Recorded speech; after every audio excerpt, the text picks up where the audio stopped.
여기 한국을 겉만 보고 판단한 여자가 있습니다. 그녀는 갑작스런 선배의 부상 때문에 내키지 않는 서울로 출장을 오게 되었는데요. 평소 한국에 대해 좋지 않은 생각을 가졌기 때문일까요? 그녀는 한국에 도착하자마자 큰 배신감을 느꼈다고 합니다. 도대체 그녀는 본 것은 무엇이고 들은 것은 무엇이길래 평생 속고 살았다는 생각으로 화가 나서 프랑스로 돌아간 것일까요? 시작에 앞서 여러분의 행복하고 따뜻한 하루를 기원할게요. 그럼 지금부터 오늘의 사연 시작합니다. 안녕하세요. 제 이름은 클레망스입니다. 저는 프랑스의 한 공영방송국에서 인턴 기자로 일하며 유럽-아시아 국제포럼 취재팀의 보조 역할을 맡고 있어요. 저는 서울이란 도시에 대해 잘 알지 못했어요. 아니, 정확히 말하면 알고 있다고 착각했어요 라는 표현이 더 맞을지도 몰라요. 27년의 삶 동안 제가 접한 한국은 늘 미디어를 통해 필터링된 이미지였어요. 화려한 무대 위 아이돌, 번쩍이는 스카이라인, 그리고 이따금 뉴스 속 혼란스러운 정치 상황이 전부였어요. 한마디로 말해 저에게 한국은 겉만 번지르르한 불균형의 도시 같은 느낌이에요. 그런 제가 지금 서울행 비행기 좌석에 앉아 있어요. 사실 이 모든 건 계획에 없던 일이었어요. 원래 서울 취재는 선배 기자가 담당할 예정이었지만 갑작스러운 부상으로 제가 대체 투입됐어요. 클레망스, 너 한국어는 못하지만 영어는 되잖아. 이번엔 내가 가는 수밖에 없겠어. 그 말 한마디에 저는 준비도 없이 낯선 대륙으로 떠나게 됐어요. 솔직히 말하자면 그리 내키는 출장이 아니었어요. 왜냐하면 한국은 제가 굳이 가보고 싶다고 느낀 나라가 아니었거든요.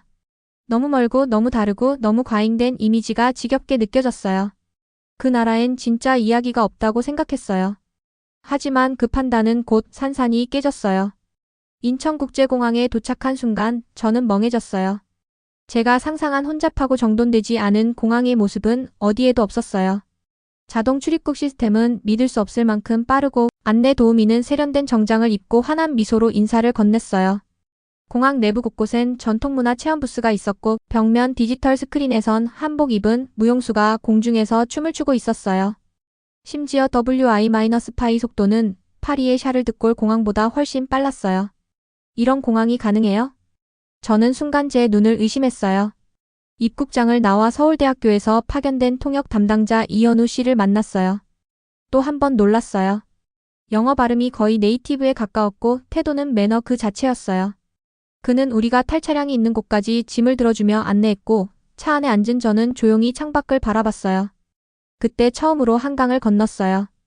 해가 지는 강변, 자전거를 타는 사람들, 멀리 보이는 스카이라인과 공원들. 카메라에 담기도 아까운 장면이었어요. 그 순간 가슴 한켠이 묘하게 쿡 찔렸어요. 제가 뭔가 큰 착각을 했구나 하는 예감이 들었어요. 호텔에 도착한 뒤 간단히 짐을 정리하고 저녁 식사를 하러 나갔어요. 이현우 씨의 추천으로 간 한식당은 외관은 현대적이었지만 내부에는 나무 기둥과 한지로 만든 조명이 은은하게 빛나고 있었어요. 자리에 앉아 서빙된 건 메인 요리가 아니라 수많은 작은 접시들이었어요. 김치, 나물, 생선조림, 해물전, 콩나물 무침 이름도 생소한 반찬들이 식탁을 가득 메웠어요. 이건 뭐예요? 저는 물어봤고 현우 씨는 웃으며 하나하나 설명해줬어요. 한국 식사는 반찬이 풍부한 게 특징이에요. 밥과 국은 기본이고요. 이건 된장찌개고 저건 불고기예요. 카메라를 꺼내려다 손이 멈췄어요. 왠지 모르게 이 식사는 기록보다도 경험으로 남기고 싶었어요. 그들의 식탁은 단순히 배를 채우는 자리가 아니라 문화와 정체성을 나누는 무언의 언어처럼 느껴졌어요. 한 입 또 한 입. 강한 맛도 낯선 식재료도 많았지만 이상하게 입에 잘 맞았어요. 식사가 끝날 무렵 저는 이미 조금 한국에 빠져 있었어요. 포럼 첫날 아침 서울대학교 국제관계센터 건물은 이른 시간부터 분주했어요. 저도 아침 일찍 호텔을 나와 회의장으로 향했어요. 여전히 피곤했지만 마음은 조금 들떠 있었어요. 파란 하늘 아래 캠퍼스는 활기찼고 만개한 봄꽃들이 곳곳에서 향기를 뿜고 있었어요. 바쁘게 움직이는 학생들, 담소를 나누는 교수님들. 전날 느꼈던 이질감은 조금 가라앉았지만 긴장감은 여전했어요. 회의장은 웅장했고 전 세계 학자들이 빼곡히 자리를 채우고 있었어요. 프랑스, 독일, 미국, 일본, 한국 등 다양한 국적의 사람들이 이 자리에서 동아시아의 과거와 미래라는 주제를 이야기하기 위해 모였어요. 저는 담당 기자의 보조로 참가했지만 실은 통역과 영상 기록, 현장 정리까지 거의 모든 걸 도맡아야 했어요. 그리고 가장 중요한 순간은 바로 우리 방송국의 패널인 파리대학의 알랭 듀몽 교수님의 발표였어요. 그분은 동아시아 문화 전파에 있어서 중국과 일본의 이중축 구조라는 제목으로 발표를 준비해 오셨어요. 프랑스 내에선 인정받는 학자지만 아시아 문화에 대한 시각은 다소 일방적이라는 평가도 있었기에 솔직히 걱정이 앞섰어요. 특히 한국의 독립적 문화 발전에 대해선 회의적인 입장을 고수해 오셨기 때문에 이 포럼에서 어떤 반응을 받게 될지는 아무도 예측할 수 없었어요. 발표가 시작됐고 저는 카메라를 고정하며 노트북 화면을 주시했어요. 듀몽 교수님은 유창한 영어로 논지를 전개하셨지만 발표의 절반 이상이 중국 중심의 문화 확산과 일본의 전통 보존에 대한 이야기였어요. 그리고 한국에 대한 언급이 나왔을 때 그 어투는 너무 익숙했어요. 조선은 대체로 중국 문명의 변방에 머물렀으며 일본처럼 자국 문화를 정제하거나 세계에 전파한 사례는 거의 없었습니다. 순간 회의장의 공기가 얼어붙는 걸 느꼈어요. 좌중에 한국인 학자 몇몇은 눈썹을 치켜들었고 저는 등줄기에 차가운 땀이 흘렀어요. 현우 씨도 조용히 저를 바라봤어요. 이제 시작이구나. 질의응답 시간. 첫 손을 든 분은 서울대 역사학과의 정지윤 교수님이셨어요. 차분한 어조였지만 질문의 내용은 날카로웠어요. 교수님의 분석은 조선시대의 독자적 발전, 특히 금속활자, 인쇄술, 한글 창제, 천문기술 등의 영역을 간과한 것 아닌가요? 오늘 아침 세션에서 보았듯 동아시아 문명 내에서 한국은 단순히 수혜자에 머무르지 않았습니다. 듀몽 교수님은 예상치 못한 질문에 잠시 멈칫하셨고 저는 속으로 조용히 탄식을 내쉬었어요. 이어서 질문은 쏟아졌고 그중 일부는 꽤 감정적이기도 했어요. 역사라는 이름으로 누군가의 존재를 지워버리는 듯한 발표에 대한 분노였어요. 듀몽 교수님은 끝까지 자신의 논리를 방어하려 하셨지만 회의장은 차가운 긴장감으로 가득 찼어요. 저도 혼란스러웠어요. 제가 배우고 자라온 교육 속에서도 한국은 늘 수동적 수용자로 묘사됐거든요. 하지만 오늘 보여진 역사적 자료와 증거들, 발표자의 정제된 논리들은 제 인식을 송두리째 흔들고 있었어요. 제가 가진 편견이 혹은 서구 사회가 가진 시각이 얼마나 많은 걸 가려왔는지를 처음으로 깨달았어요. 회의장 한쪽 구석에서 저는 장비를 정리하며 슬며시 SNS를 열었어요. 오늘 포럼에서 촬영한 몇 장의 사진과 영상 중 일부를 클립으로 묶어 스토리에 올렸어요. 자극적인 텍스트는 넣지 않았어요. 우리가 배우지 않은 동아시아가 있어요. 서울, 제가 몰랐던 도시예요. 짧은 문장과 함께 영상은 올라갔고 놀랍게도 반응은 바로 쏟아졌어요. 이게 한국이에요? 한글이 과학적으로 창제된 문자라고요? 왜 우리 교과서엔 이런 게 없어요? 익숙한 질문들이었어요. 저도 똑같이 궁금했으니까요. 단지 케이팝과 드라마만이 아닌 그 너머의 문화와 역사. 이제 저는 조금씩 그 실체를 마주하고 있었어요. 점심시간 이현우 씨는 저를 조용히 불러냈어요. 클레망스 씨, 혹시 오늘 저녁에 시간 있으세요? 제 할아버지를 뵐 기회가 있는데 한국전쟁 이후 서울의 변화에 대해 이야기해 주실 수 있을 것 같아요. 순간 고민이 됐어요. 너무 사적인 자리가 아닐까? 하지만 그 제안엔 단순한 초대가 아닌 무언가 간절함이 담겨 있었어요. 그날 밤 저는 서울 외곽의 한 아파트로 향했어요. 좁지만 아늑한 거실, 소박한 식탁, 그리고 한 노인의 따뜻한 시선이 저를 맞이했어요. 프랑스에서 왔다고요? 전쟁 땐 상상도 못할 일이었죠. 그는 천천히 이야기를 풀기 시작하셨어요. 전쟁의 잔해 속에서 다시 일어난 서울, 무너진 거리와 굶주림, 그리고 가족을 잃었던 날들. 저는 숨을 죽인 채 녹음 버튼을 눌렀어요. 그 목소리엔 분노도 원망도 없었어요. 다만 지나온 삶을 차분히 되짚는 성찰과 미래를 향한 의지가 담겨 있었어요. 지금의 서울은 기적이 아니라 노력의 결과예요.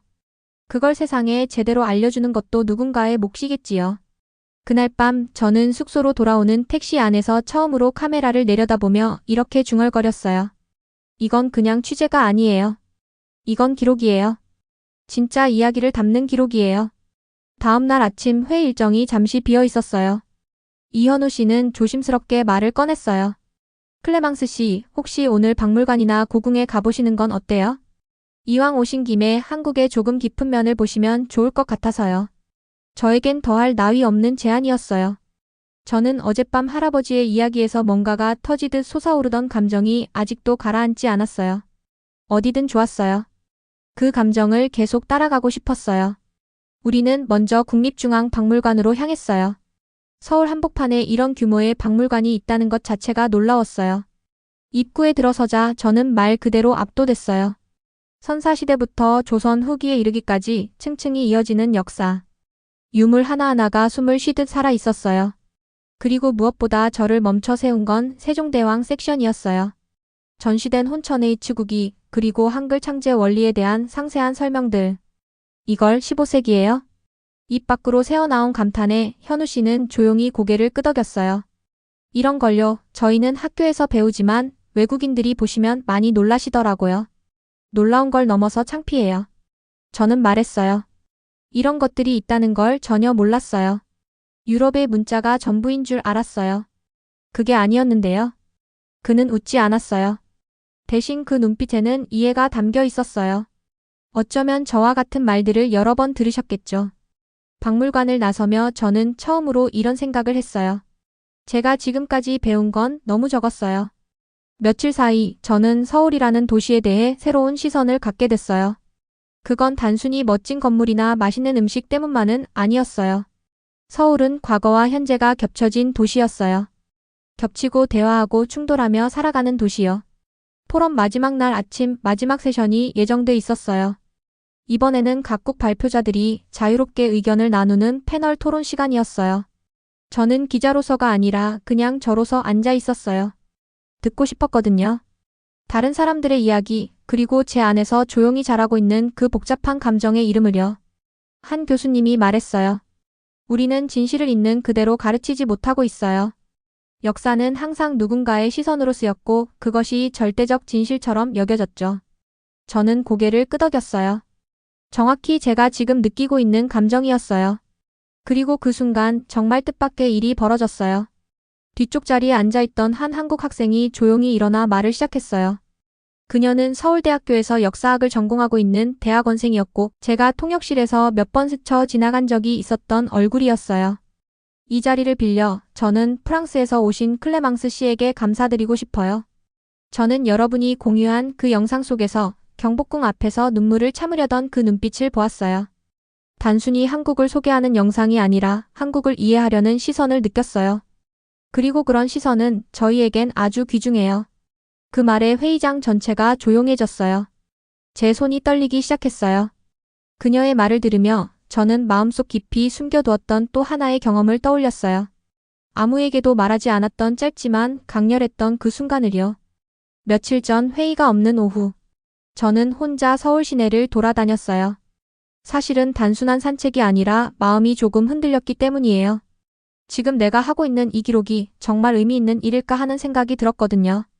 그때 저는 우연히 서촌의 한 작은 책방에 들어가게 됐어요.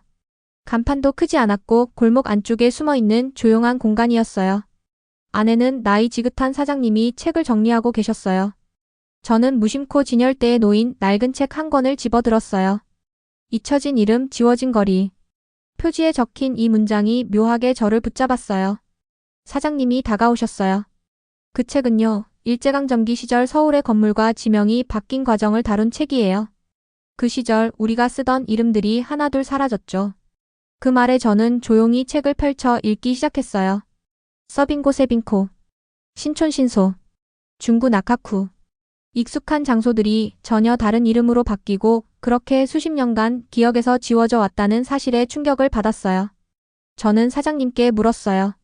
그럼 이걸 기억하고 있는 분들은 어떻게 하셨나요? 사장님은 한참을 생각하시다가 이렇게 말하셨어요. 기억이 지워질 때 사람들은 말이 없어져요. 그 침묵을 견디고 다시 말을 꺼내는 사람이 필요했어요. 이름을 다시 부르는 사람, 이야기를 다시 꺼내는 사람. 저는 그 자리에서 눈물이 고였어요. 제 카메라 가방 속에 있던 녹음기를 꺼내 조용히 사장님의 마지막 말을 담았어요. 남의 이야기를 자기 이야기처럼 담아내는 것, 그게 진짜 기록이에요. 그 장면이 자꾸 떠올랐어요. 그것이 지금 이 자리에서 제가 손을 들게 만든 진짜 이유였는지도 몰라요. 저는 일어섰어요. 회의장 전체가 제 쪽을 바라보고 있었지만 그 시선이 무섭지 않았어요. 저는 조용히 말을 꺼냈어요. 저는 프랑스에서 왔어요. 며칠 전까지만 해도 한국이 어떤 나라인지 거의 알지 못했어요. 이틀 전엔 경복궁에서 일제강점기의 흔적을 봤고 그 전엔 한글이 과학적으로 창제된 문자라는 걸 처음 알았어요. 저는 서촌의 낡은 책방에서 사라졌던 이름들을 다시 되찾아주는 한 어르신을 만났어요. 그분은 저에게 말했어요. 기억을 대신 말해주는 사람, 그게 기록자라고요. 그 이야기를 듣고 제가 하고 있는 이 작업이 단순한 영상 기록이 아니라는 걸 깨달았어요. 저희 교과서엔 이런 내용이 없어요. 왜일까요? 아마 우리의 관심이 그들에게 머물러 있었기 때문이겠죠. 하지만 이제는 조금씩 그들의 이야기를 넘어서 그들 스스로의 목소리를 들으려 해요. 그래서 여기에 와 있는 제 자신이 지금은 자랑스러워요. 말을 마치자 회의장엔 잠시 정적이 흘렀고 조용한 박수가 번졌어요. 제일 먼저 박수를 친 건 이현우 씨였고 이어서 그 학생 그리고 교수님들까지 따뜻하게 고개를 끄덕이며 박수를 보냈어요. 그 순간 저는 확신했어요. 지금 이 이야기는 제가 기록자가 되는 이야기예요. 저녁에 호텔로 돌아온 뒤 저는 일기장을 펼치고 이렇게 적었어요. 전통은 박제된 과거가 아니에요. 지금 이곳, 이 순간에도 살아 숨쉬는 감정이며 기억이며 목소리예요. 서울은 저에게 그걸 보여줬어요. 그리고 오늘 저는 처음으로 남의 이야기를 나의 이야기처럼 말해본 날이었어요. 서울에서의 마지막 날 아침은 이상하리만큼 고요했어요. 창문 너머로 들어오는 햇살은 따뜻했고 바람은 말없이 커튼을 흔들고 있었어요. 며칠 전까지만 해도 이 도시가 낯설고 차가워 보였는데 이젠 마치 오래전부터 알고 지낸 친구처럼 느껴졌어요. 짐을 싸다가 저는 창밖을 바라보며 한참을 멍하니 서 있었어요. 저 멀리 보이는 건물들, 오가는 사람들, 도로 위를 미끄러지듯 지나가는 버스. 모든 풍경이 이제는 익숙하고 정겹게 다가왔어요. 오늘은 포럼의 마지막 세션이 열리는 날이었어요. 프랑스-한국 공동 세션. 사실 이 발표는 제겐 단순한 프로그램이 아니었어요. 이 며칠 동안의 모든 생각과 감정, 그 변화의 정점에 놓인 장면이었거든요. 이현우 씨와 함께 회의장에 도착하니 분위기는 어제보다 한층 차분했어요. 하지만 발표자들의 얼굴엔 긴장이 역력했어요. 특히 알랭 듀몽 교수님의 표정은 며칠 전과 확연히 달라 보였어요. 어딘가 숙연했고 이전보다 훨씬 사려 깊은 눈빛이었어요. 듀몽 교수님의 발표는 조용하게 시작됐어요. 화려한 문장은 없었지만 그 속엔 무게가 있었어요. 한국은 단순하게 말할 수 있는 문화가 아닙니다. 조선은 활자 기술을 스스로 발전시켰고 세계에서 유일하게 국가주도로 창제된 문자, 한글을 탄생시킨 나라입니다. 세종대왕 시대의 천문기술은 중국과 일본의 영향을 뛰어넘는 독창성을 보여줍니다. 그동안 우리가 외면했던 부분들을 이제는 다시 조명해야 할 때입니다.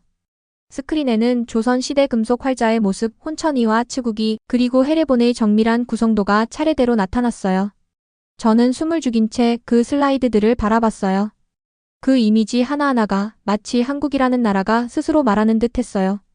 교수님은 마무리에서 조용히 이렇게 덧붙였어요. 저는 지난 며칠 동안 한 도시와 그 사람들에게서 배웠습니다. 그들의 침묵, 그들의 복원, 그리고 그들의 환대는 단순한 전통이 아닌 살아있는 문화의 증거였습니다. 저도 조금은 달라졌습니다. 그 순간 저도 모르게 입술을 깨물었어요. 듀몽 교수님의 변화는 곧 제 변화의 반영이기도 했거든요. 우리는 둘 다 이 도시에 의해 조금씩 바뀌고 있었어요.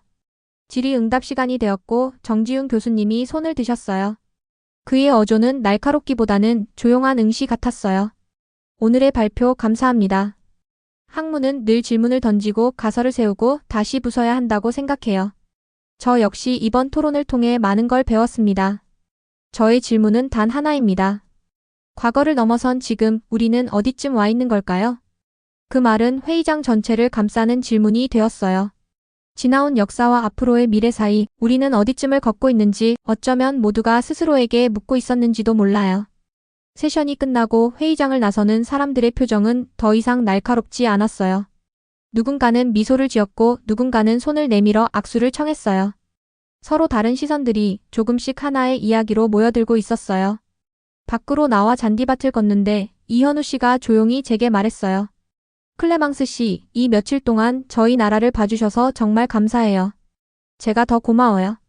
덕분에 제 안에 있던 문이 열렸어요. 그 말에 현우 씨는 웃었어요. 그리고 말했어요. 우리 모두 서로를 조금 더 잘 이해하는 세상에서 살 수 있으면 좋겠어요. 저는 호텔로 돌아와 일기를 썼어요. 서울은 저에게 기억을 전해줬고 사람들은 저에게 이야기를 건넸어요. 이 도시는 역사책이 아니었어요. 살아있는 생생한 기억의 지도였어요. 그리고 오늘 저도 그 지도의 일부가 되었어요. 프랑스로 돌아온 지 일주일. 하지만 제 마음은 아직도 서울에 있었어요. 서울의 거리, 사람들의 표정, 포럼의 긴장된 순간들, 그리고 그 따뜻한 봄의 빛과 바람이 마음속에서 계속 살아 있었어요. 저는 매일 밤 한국에서 찍은 영상들을 꺼내봤어요. 공항의 자동 출입국기, 한강 다리, 박물관의 유물, 서촌 책방에서의 녹음, 할아버지의 조용한 증언, 그리고 제가 눈물 참으며 카메라를 바라봤던 그 순간까지 다큐멘터리 편집을 시작했어요. 그건 그냥 영상 작업이 아니었어요. 저 자신을 다시 바라보는 시간이었어요. 장면 하나하나를 배치할 때마다 저는 그 장면 속 저를 다시 만났어요. 혼란스러웠던 저, 놀랐던 저, 감탄했던 저, 그리고 마지막엔 고백하고 있었던 저. 8분 분량의 다큐멘터리. 제목은 단순하게 정했어요. 우리가 배우지 않은 한국. 음악은 넣지 않았어요. 서울의 소음, 사람들의 목소리, 자연의 바람소리. 그 자체가 훨씬 더 진실하다고 느껴졌어요. 마지막 자막은 이렇게 썼어요. 역사는 항상 누군가의 시선으로 쓰여요. 진실은 그 사이 어딘가에 존재해요. 지금 저는 그 진실을 듣기 시작했어요. 영상은 SNS에 조용히 올렸어요. 처음엔 친구들 몇 명이 좋아요를 눌렀고 그중 한 명이 공유했고 또 다른 사람이 댓글을 달았고 그렇게 며칠 사이에 폭발적인 반응이 일어났어요. 왜 우리는 이런 걸 배운 적이 없나요? 이게 진짜 역사라면 지금껏 난 뭘 알고 있었던 거죠? 이 영상 교과서보다 더 감동적이에요. 어느 순간 프랑스 대학 신문이 이 영상을 소개했고 한 방송사에서 인터뷰 요청도 들어왔어요. 그리고 학교에선 동아시아 역사 교육의 다양성이라는 주제로 공개 토론회가 열리게 됐어요. 거기엔 수많은 학생들이 모였고 저는 그 앞에서 다시 한번 말을 했어요. 서울에서 제가 본 건 하나의 도시가 아니라 말해지지 못했던 기억들의 총합이었어요. 그리고 그날 밤 저는 조용히 할아버지의 인터뷰 영상을 다시 봤어요. 과거는 아프지만 그 위에 미래를 짓는 게 우리 몫이에요. 중요한 건 서로를 이해하려는 마음이에요. 그 말을 들으며 저는 처음처럼 눈물이 났어요. 하지만 이번엔 아주 따뜻한 눈물이었어요. 저는 이제 말할 수 있어요. 누군가 저에게 한국에 대해 묻는다면 이렇게 대답할 거예요. 그건요. 제가 직접 가서 보고 편견이 깨지는 걸 느꼈던 나라예요. 그 경험은 제 인생에서 가장 소중한 변화였어요. 제 이야기는 여기까지입니다. 끝까지 들어주셔서 감사합니다. 오늘 사연이 재밌으셨다면 좋아요와 댓글 많이 달아주세요. 오늘도 귀한 시간 내주셔서 감사합니다. 다음에 더 재밌는 사연을 여러분께 전달해 드리도록 하겠습니다. 지금까지 감동까치였습니다. 영상이 마음에 드셨다면 구독과 좋아요 부탁드리겠습니다. 감사합니다.